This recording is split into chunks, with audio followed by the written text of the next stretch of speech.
Barcelona delivered one of their most emotionally charged performances of the season as the Giants were eliminated from the competition on aggregate after suffering a devastating 4-0 defeat in the first leg at the Metropolitano weeks earlier, leaving the final score across both matches at 4-3 in favor of Diego Simeone's side and sending Atletico into their first Copa del Rey final in over a decade, while Barcelona were left to reflect on what might have been in front of a passionate home crowd that believed in the possibility of a historic comeback from the very first whistle,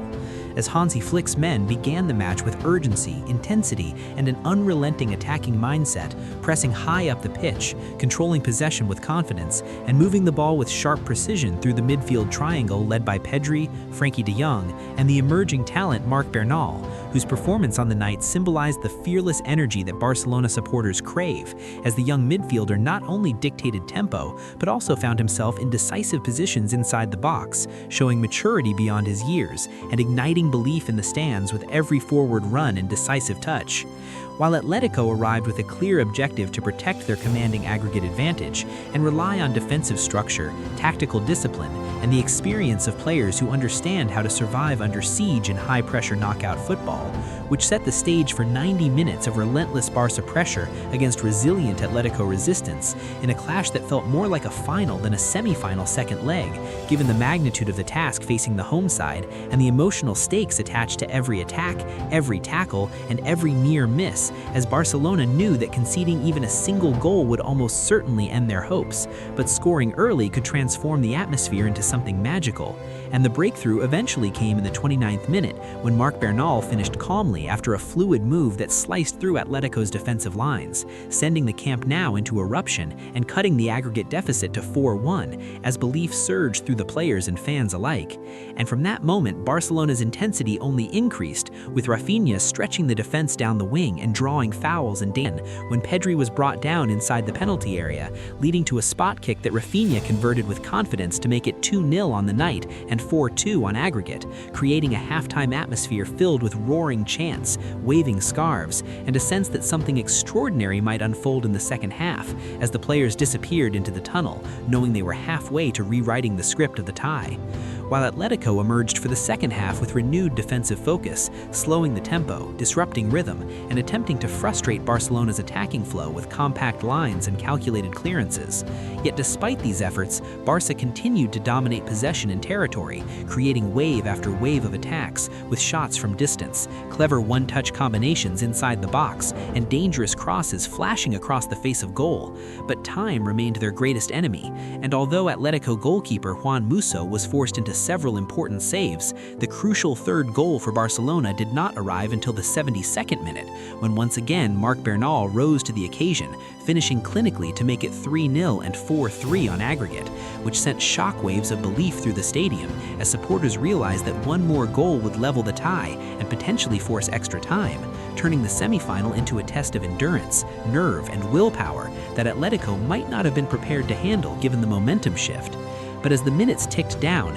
tension escalated with every pass and every decision scrutinized by thousands in the stands and millions watching worldwide, particularly in the United Kingdom and United States, where Barcelona's global fan base followed every development with breathless anticipation as crosses narrowly evaded attackers, defenders threw themselves in front of shots, and the referee's whistle became the most feared sound in the stadium, signaling either fouls against Barca or interruptions that broke their rhythm. And despite sustained pressure, late substitutions aimed at injecting fresh attacking energy, and desperate appeals from the crowd urging one final push, the fourth goal simply would not come. And when the final whistle blew, as the earlier 4-0 collapse at the Metropolitano ultimately proved too costly, and that first leg performance became the focal point of post-match debate across sports networks and online platforms, with pundits arguing that knockout competitions punish inconsistency, and that while Barcelona were magnificent in the second leg, they had effectively written their own downfall by allowing Atletico to dominate so comprehensively in the initial encounter, which left too steep a mountain to climb, regardless of how inspired their home performance might be. And manager Hansi Flick addressed the media afterward, expressing pride in his team's courage, character, and attacking quality, insisting that the players gave everything, and that the performance should serve as proof of their potential moving forward in La Liga and the UEFA Champions League, where their objectives remain intact. Yet he also acknowledged that the pain of elimination is real, and that lessons must be learned, particularly about maintaining defensive stability across both legs of high-stakes ties. While Raphinha echoed similar sentiments, stating that the team believed until the very end, and the atmosphere inside the stadium was unforgettable, reinforcing the bond between players and supporters even in defeat. Though not all fans were ready to embrace optimism, as social media exploded with criticism, questions about squad depth, tactical decisions, and the psychological approach to the first leg defeat, with some calling for greater defensive reinforcements in future transfer windows, while others defended the youth movement under Flick,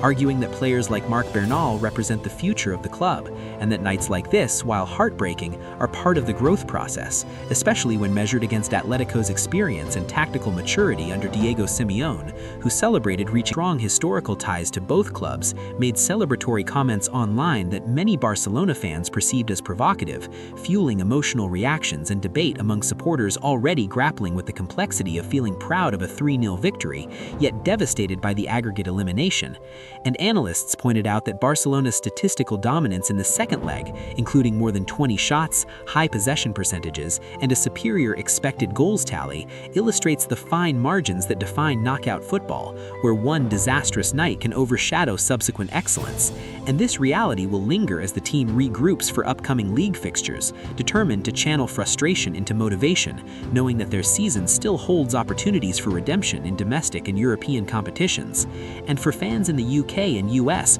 who consume Barcelona content through broadcasts, highlights, analysis shows, and online discussions, the match has become one of the most talked about football stories of the month, combining drama, redemption, hope, controversy, and heartbreak into a single narrative that reinforces why the Copa del Rey remains one of the sport's most unpredictable and emotionally charged tournaments. And while Atletico now look ahead to the final with confidence, Barcelona must turn the page, focusing on consistency, mental resilience, and defensive solidity to ensure that such a scenario does not repeat itself. Because if this second leg proved anything, it is that the attacking identity, the fighting spirit, and the emerging talent within the squad are strong enough to compete at the highest level. Yet football rarely forgives early mistakes, and in this case, the shadow of that 4-0 first leg defeat ultimately proved too large to escape, leaving Barcelona victorious on the night, but eliminated from the competition in a paradox that explains both the celebration of the scoreboard and the fury of the fans, and ensures that this semifinal will be remembered not just for the goals scored,